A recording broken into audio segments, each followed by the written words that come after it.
Welcome to Middle Age Can Be Your Best Age, the show designed to help make middle age your prime time of life by defying the notion that once you reach 40, 50, or even 60 years old, your crowning achievements are all behind you. Regardless of whether you're just approaching 40 or firmly entrenched in your middle years, it's time to launch your very own personal journey toward a joyful and purpose-filled second half of life.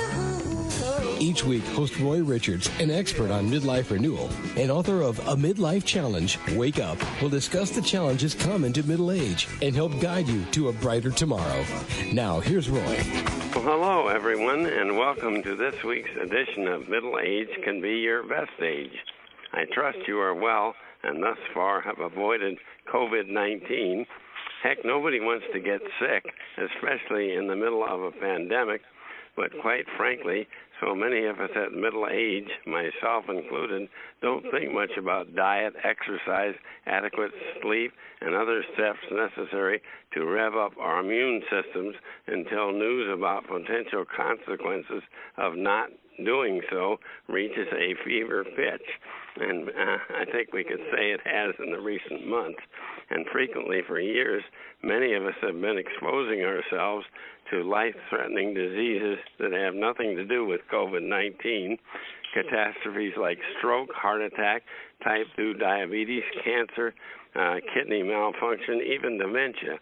So how about you? Wouldn't you like to know about life-saving actions you can take regardless of current age and health to help you avoid these and many other preventable diseases?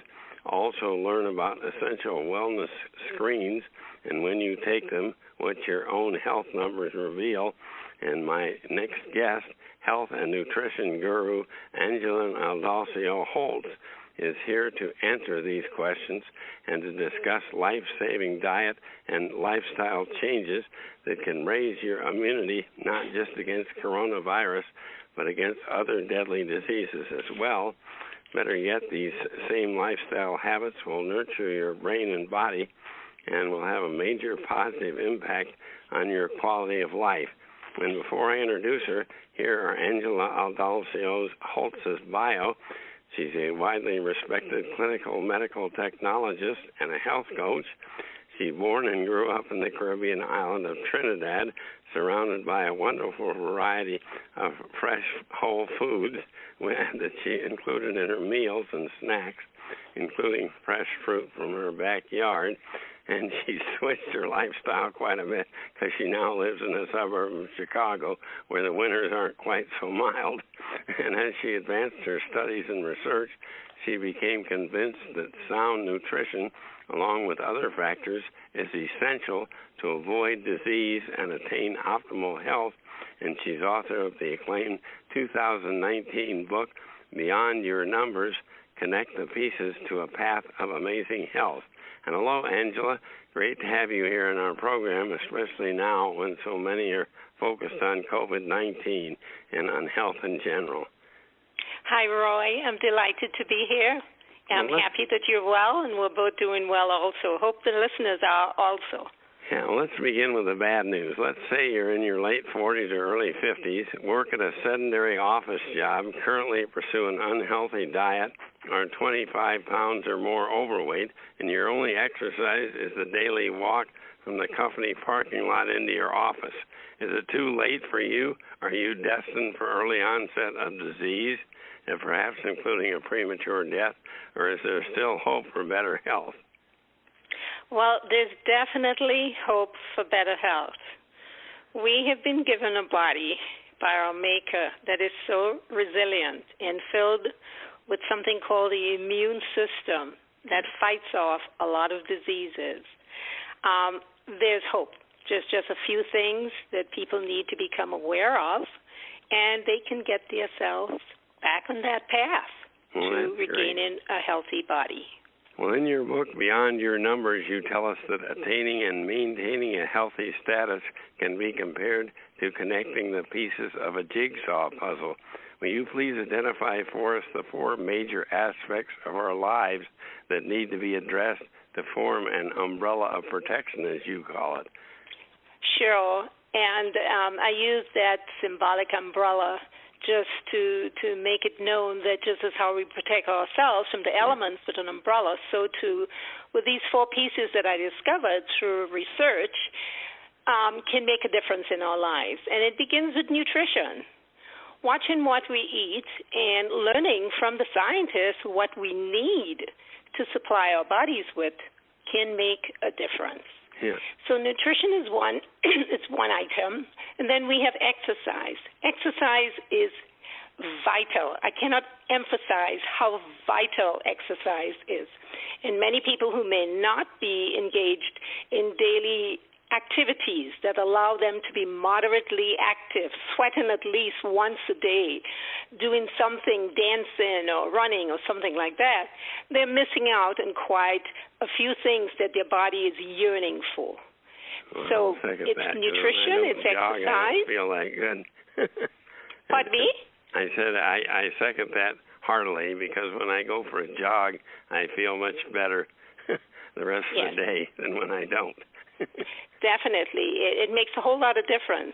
And then something called another type of nourishment. It's a type of nourishment I learned when I attended the Institute of Integrated Nutrition. That's where I gained my certificate for health coaching. I see. And surprisingly, they looked at certain emotional feelings that we acquired during the course of our life through our initiatives, give us a certain amount of endorphins that feed our mental stability. And this, too, is important for us as a form of nutrition. Yeah, I don't think anyone is really healthy and in really good spirits if they have a job they hate, or some other emotional problem that's gnawing at them all the time. It's very difficult to have a very healthy life. Definitely. And eventually it brings on a certain type of stress that is known as chronic stress that keeps weakening the immune system. So if we don't stop and look at that and try to correct it, all that we do, whether we eat correct, we exercise, that stress will affect our immune system. Yeah. And the 4th thing I discovered was having certain preventive health actions just so that we can gauge our health. Yeah. And get a glimpse inside of our bodies of what's going on. We may look fit, we may feel fit, but it's extremely important to have screens with your doctor, which we call sometimes physical screens. Yeah. And if that is done once a year and you gauge what's going on, you can take control of your health. You can make health a priority in your life. Well, let's get down to where rubber meets the road. The American Heart Association lists 7 key risk factors and behaviors that automatically put you at increased danger of cardiovascular disease, i.e. heart attack and strokes. What are these 7 factors? Some of them are pretty obvious, like smoking. Yeah, actually you hit it right on the button. Smoking is a factor that can affect us, and when it becomes addictive, definitely help is needed. Yeah. Because if that simple action that it appears as if it's given you pleasure is not stopped, it will affect you later on. As we age, in the 40s or 50s, we'll see the result. Yeah. So those factors, obviously, is, as we said, smoking. It's diet, what we consume, like I mentioned before. It includes physical activity that you need to do. If you're physically inactive, having a sedentary lifestyle, you can be on the wrong path. And if you don't stop it, eventually diseases or malfunction of organs will show up. Yeah. Now, also, our genetic inheritance will have a play in this. Yeah. Sometimes we are predisposed to certain diseases, like sometimes type 2 diabetes or even heart problems. Well, we should never use that as an excuse and say there's nothing I can do about this because I'm predisposed to it. That's exactly right. What is good about it is to know your family history and then use your plan to avoid that happening. As a matter of fact, in my family history, there's glaucoma and type 2 diabetes that are showing up. And many times in the past, I would say to myself, how can I avoid getting these diseases? Yeah. And through this book and the research I had to do is how I learned what to do.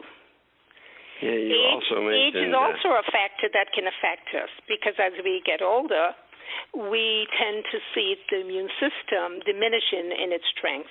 Yeah. However, with exercise and having the right diet and the right type of primary foods, which we call that extra nourishment I talked to you about, can make a difference.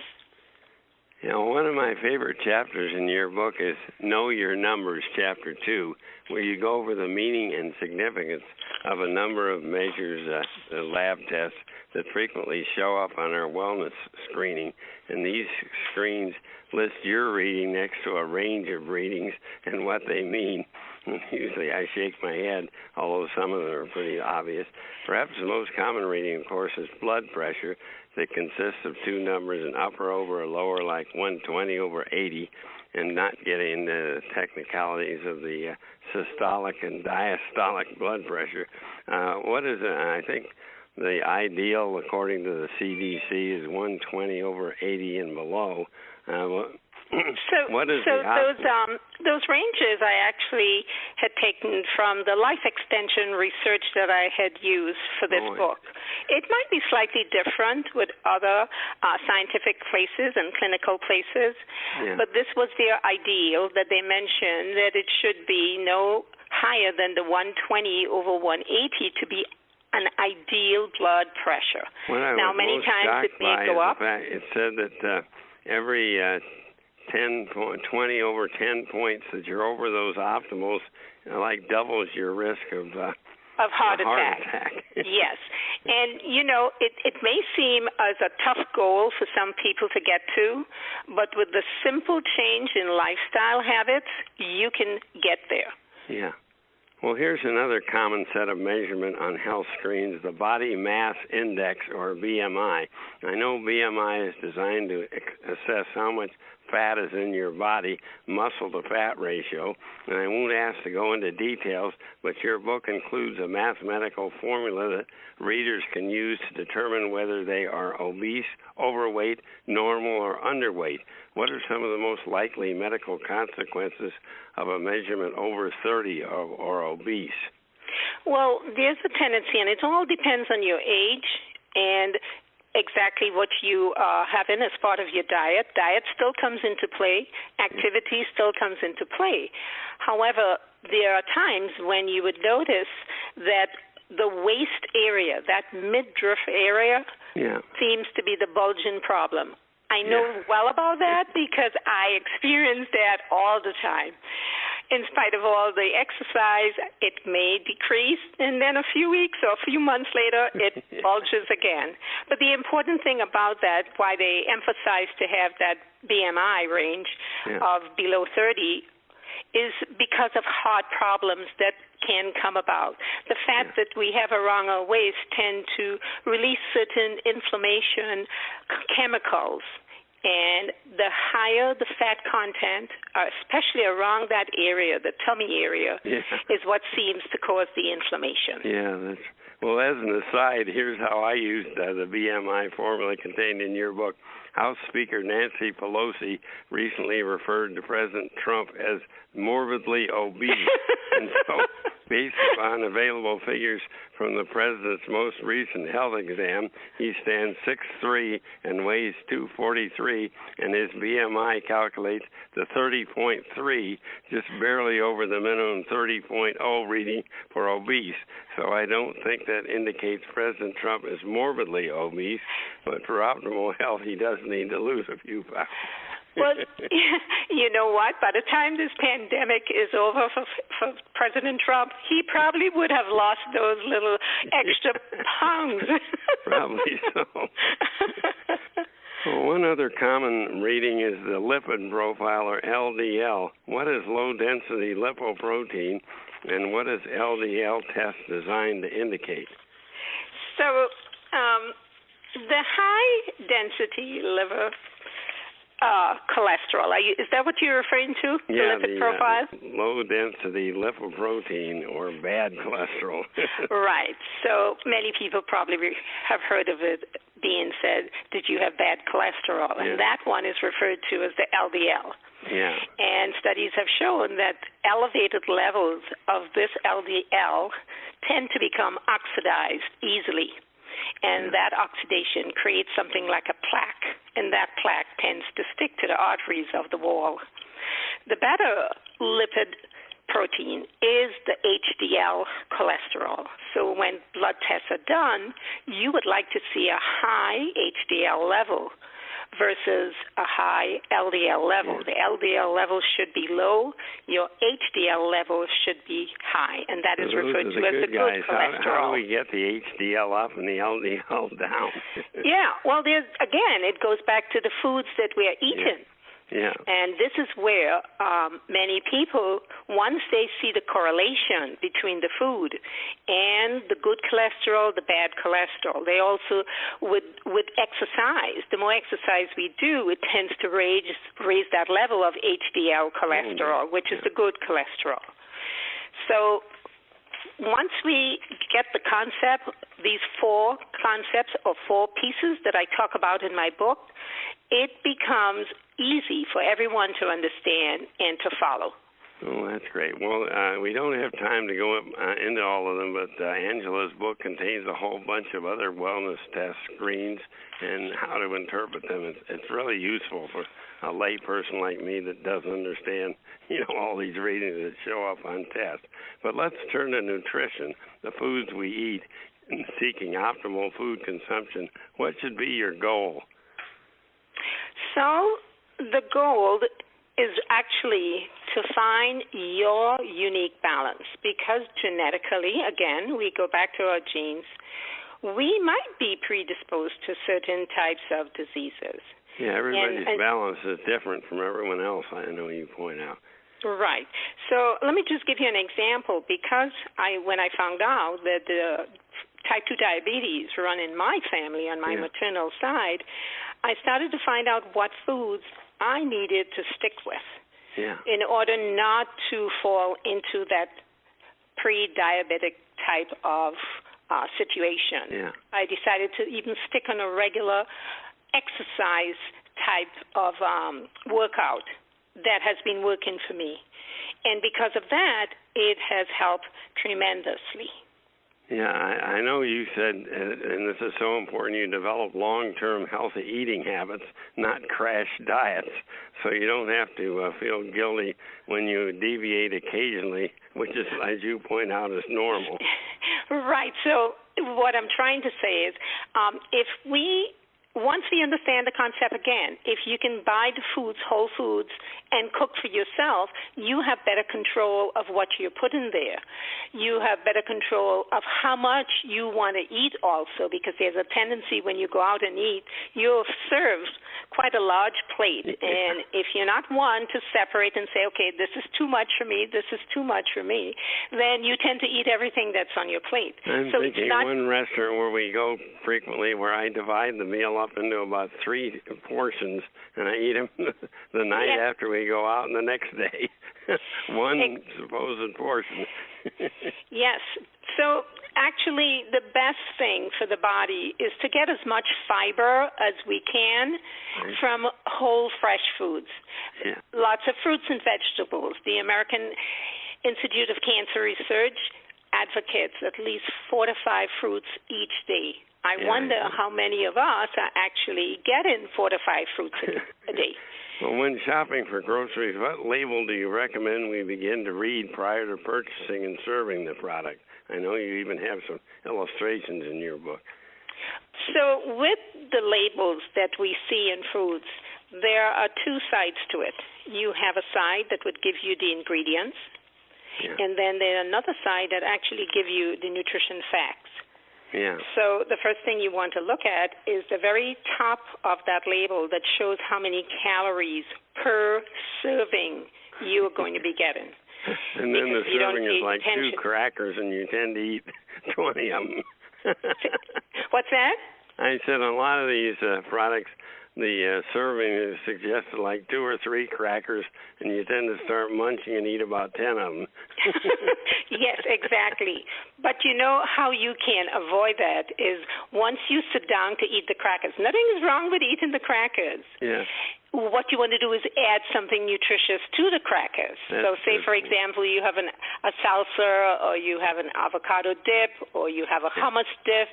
Just restrict yourself to 3 to 5 crackers because that's usually the amount that they say you should stick to. And pile on the avocado dip and pile on the hummus. So before long, you feel, as if you touched the tummy there with something and not just 5 crackers. Well, at the very end of your book, you include a very unique item which may be very useful to readers attempting to launch their journey to a healthful yet enjoyable eating. And what is it you include at the end? Made my mouth water just to read some of those. You mean the recipes that I have included? Yeah, the recipes. These sound really yummy, a lot of them. Actually, the one that is the very best that I like, and I've gotten a lot of good feedback from other people who read the book, was the vinaigrette salad dressing. It is made with olive oil and apple cider vinegar. Those 2 items are excellent for the heart and excellent for muscles and the brain. And that particular vinaigrette dressing can be used on any food item, whether you're having pasta, you can put some on it, salads, if you're having any type of grains. Oh, great. It's just very tasty. My wife loves vinaigrette dressing. I'll have to show her that. The thing about the recipe is that when you first make it, you want to taste as you go along. Yeah. Because different people have a certain, taste buds that will look for something a little different from others. When I first made it and put it together, I just said, okay, this is what I want more of. So I added more of the vinegar. And then I said I needed some more lime juice. So bit by bit, as you do it the first time or the second time, you will get to your right mixture. Well, where's the best place for listeners to go to preview and purchase your book, Beyond Your Numbers, Connect the Pieces to a Path of Amazing Health? Well, right now it's available on Amazon at Amazon.com. They can just type in Beyond Your Numbers, and it will pop right up, or they can put in my name, Angela Andalcio-Holtz. Yeah. And that will come up. I am working right now. My marketing skills are still getting there, but I'm working on getting them into bookstores. Oh, great. Well, that'd be a plus. But anyway, they're easy enough to purchase on Amazon. And I notice, especially for the ebook form, they don't cost a lot of money. So this is definitely a good investment to make. Well, in conclusion, like so many of you, I have long searched for ways to lose weight and not gain it back, to get in shape, feel better about myself, and improve my overall outlook on life. But there are so many wonder diets out there, and which one should I choose? Also, like me, over the years, I'll bet you've received a number of comprehensive health screening that you didn't really understand. Can you recall your most recent blood glucose or your triglyceride or high-density lipid numbers and what these numbers mean for you? I highly recommend, if you have confusion on that or want to improve your diet, that you consider Angela Andalcio-Holtz's new book, Beyond Your Numbers, and this will get you off the brink of a stroke, heart attack, or type 2 diabetes, or other unpleasant diseases you don't want to contact. And remember, when it all comes down to it, you and only you, with advice from your physician and other health experts, can control your own personal health, no excuses, and the health also of your spouse and your kids if you're the primary feeder in your house or a food preparer in the house. And as Angela puts it, it's never too late to get on a healthy push. And during this pandemic, this is a great time to do so. And thanks a million, Angela Andalcio-Holtz, for your inspiration, and best of success and continued success with your book. Thank you, Roy. It was a pleasure talking to you. Well, let me begin this next segment with a question for you. During the extended stay-at-home coronavirus pandemic, have you and your family, if you have one, let clutter creep in? Have you noticed that unwanted clutter is beginning to take over your living and workspace, in turn darkening your spirit and raising your level of stress? Well, I'm talking about clutter like piles of old magazines, unread mail on the kitchen counter, dirty clothes lying on the floor, or closets jam-packed with clothes that you never wear. I'm guilty of that for sure. And if you answered yes, you are not alone, because here's some disturbing statistics. 54% of Americans say they are overwhelmed by clutter in their homes, and 65% say clutter is a huge source of stress. Hard to believe, but a recent University of California study revealed that the average American household has over 300,000 items in it. I don't think we'll get to all those items tonight and use them. And I guess you could say that we are a nation in the midst of a clutter crisis. And do you really need all that stuff? And here's more bad news. Our cluttered spaces and lives are costing us time, money, freedom, energy, focus, and productivity, not to mention our peace of mind and enjoyment of living. And that's the conclusion of my next guest, interior and lifestyle design expert, Rita Wilkins. And some of you may recall that Rita was a prior guest on our program on March 18, 2019, and here are some of her outstanding qualifications. She's known far and wide as the Downsizing Designer, and several years ago, Rita herself downsized from a 5,000 square foot home in the suburbs to an 867 square foot apartment in Central City, Philadelphia. And in the process, can you believe, she disposed of 95% of her belongings and now lives the lifestyle she loves on the remaining 5%.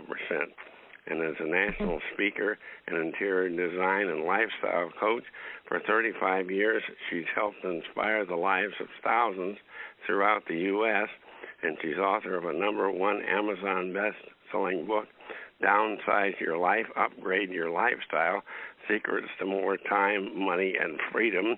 And currently, Rita is offering her 6-month online decluttering challenge download that we'll talk about today. And hello, Rita Wilkins. Welcome back to Middle Age Can Be Your Best Age. Thank you, Roy. I'm so glad to be back. And actually, I love that you brought me back at this time, because clutter creep, which is not a disease, although it is kind of.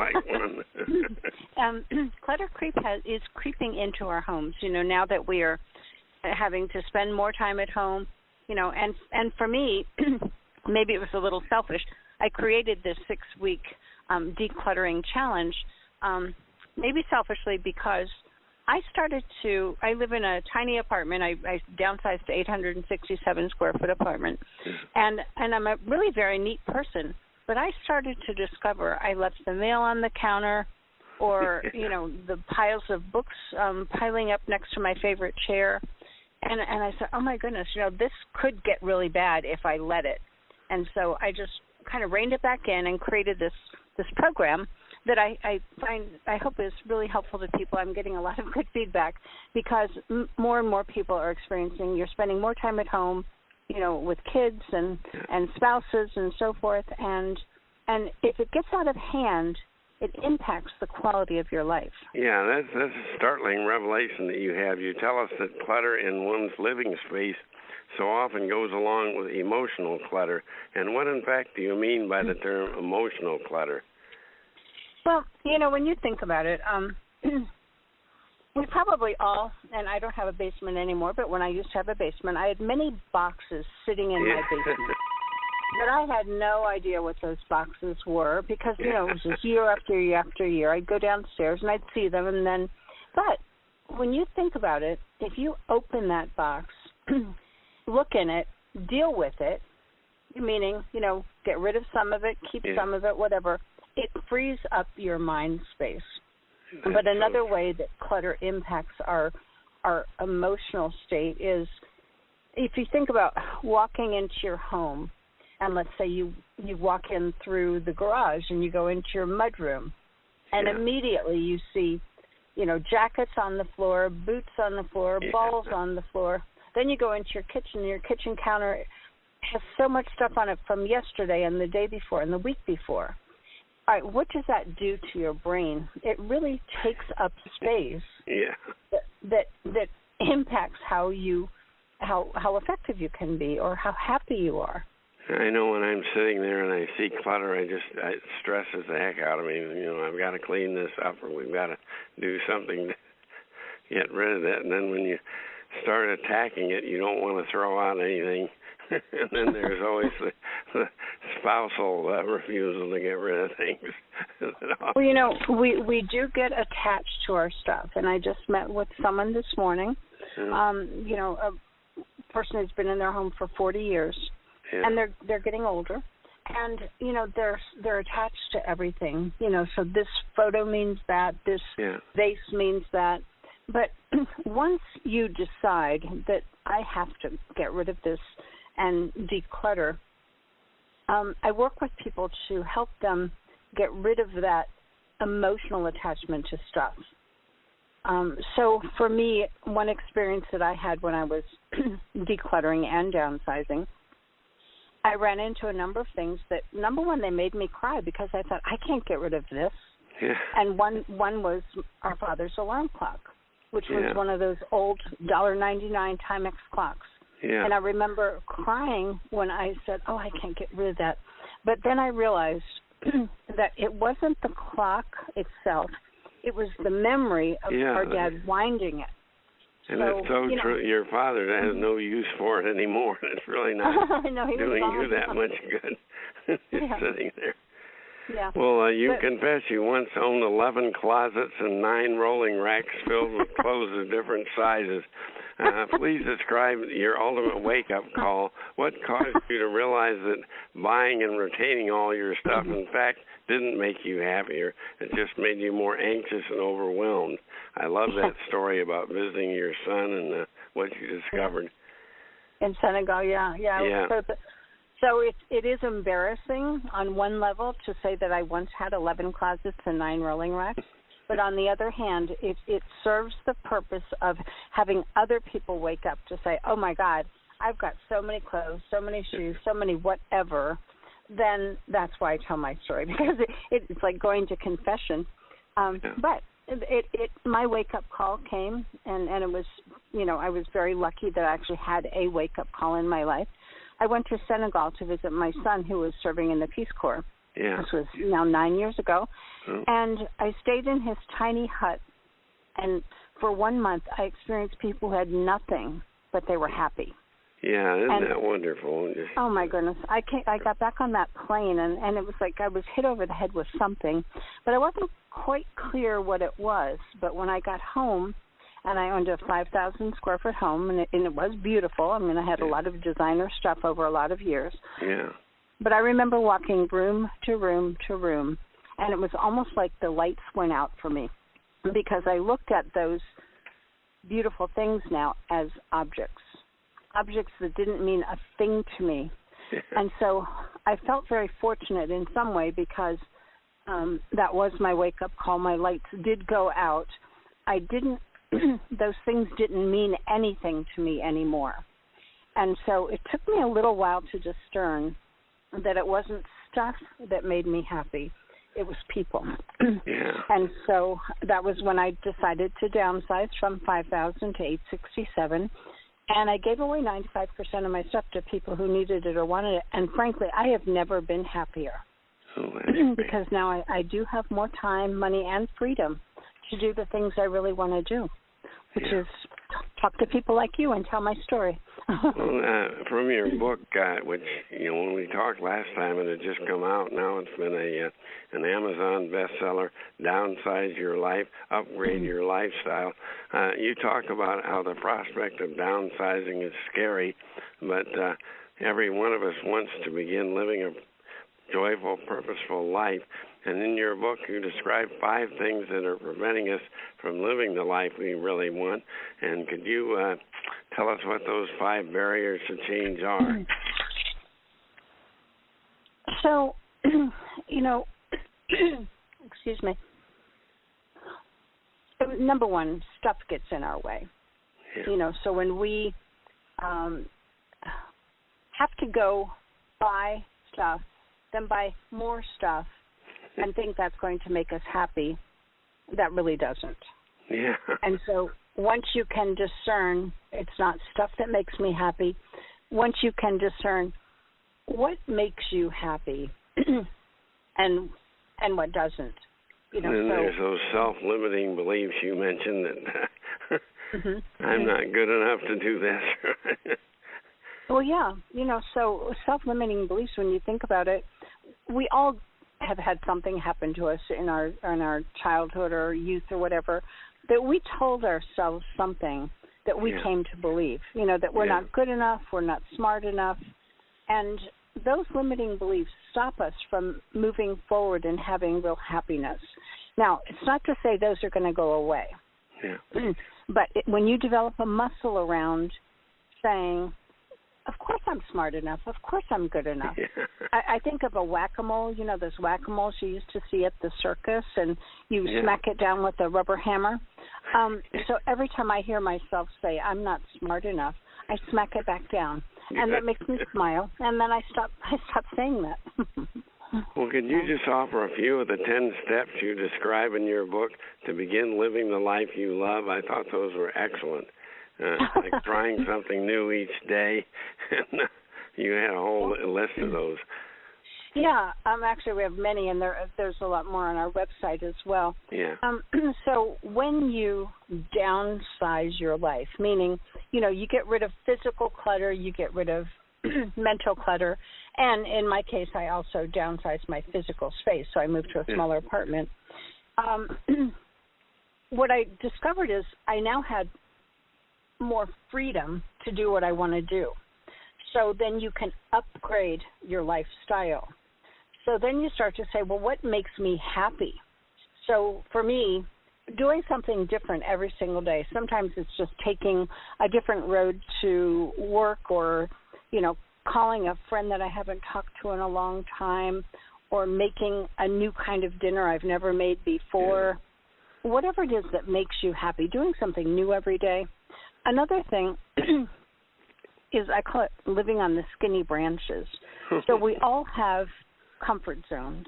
Yeah. And when you start pushing yourself out of that comfort zone and being on that skinny branch, that's where life kind of gets to be fun. Yeah. So for me right now, I'm challenged by technology. I'm a baby boomer. I don't have a choice anymore about being able to delegate, certain technology things to my staff.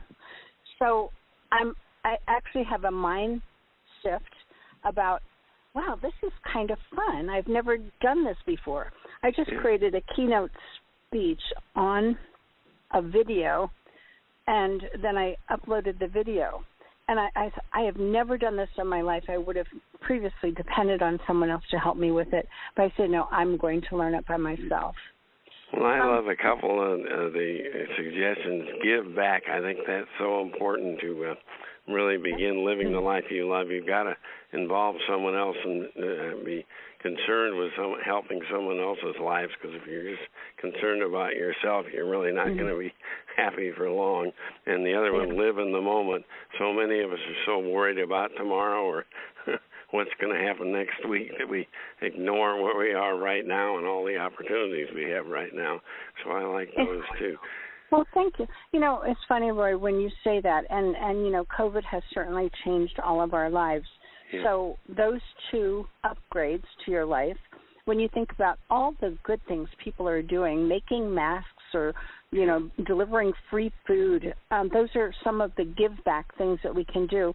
And you might be helping that other person, but think of what that does for you. It upgrades, it uplifts your life. Yeah, and then the other one, living in the moment.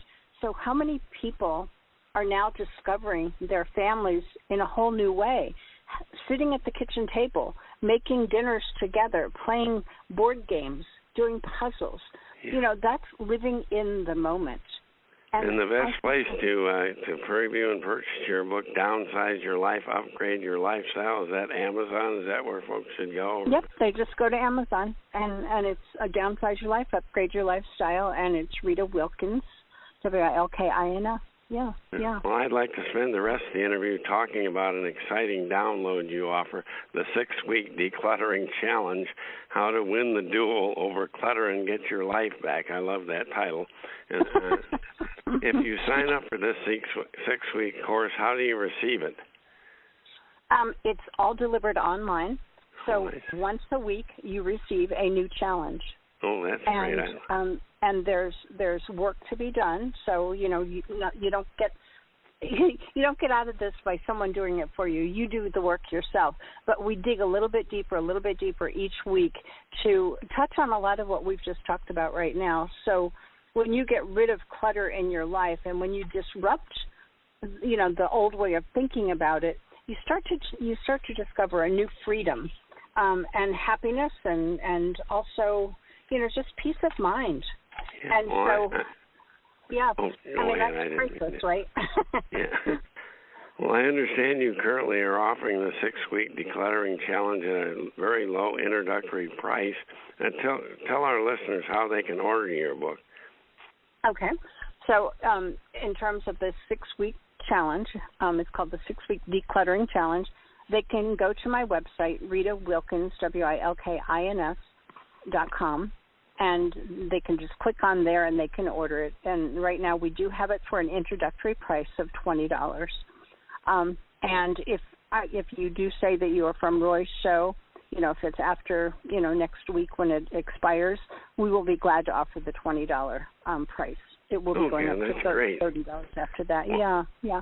And then my book is available on Amazon. And I would love that people read this and comment, I'm learning from you. And so when I hear back from people about the book or about the Decluttering Challenge, I'm always working on something new, but it's always about what are you needing right now? How could I, in my own small way, assist you to have the life that you love? Well, I'm certain you'll all agree it's so revealing to speak to this remarkable lady, Rita Wilkins, the Downsizing Designer. And I'm certain that not all of you are prepared for a radical downsizing at this point in life, but I'm also certain that most all of us will benefit from going through all the stuff in our homes, asking ourselves why we are keeping it, and also making plans to eliminate all of the excuses and mental distractions presently hindering our journey to the life we love, and consider the benefits of owning and maintaining fewer possessions so you can make room for what matters most for the rest of your life. And I highly recommend you consider purchasing Rita's 6-week Decluttering Challenge. It shouldn't prove too difficult to take on and conquer one challenge each week, when the end result will be a life free of clutter for good. And remember Rita's promise, clear your clutter and you will clear your mind. Sounds good to me, and thanks a million, Rita Wilkins, for joining us today. And thank you, Roy. And thanks to all our listeners. Trust you are thriving, not just surviving, during the COVID-19 pandemic. And join us again next week on Middle Age Can Be Your Best Age. Bye for now. You've been listening to Middle Age Can Be Your Best Age, hosted by Roy Richards, an expert on midlife renewal and author of both A Midlife Challenge, Wake Up, and Wake Up, Captain and Crew, Restart Your Engines. You can learn more about Roy and his middle age renewal training system by visiting his website, middleagerenewal.com.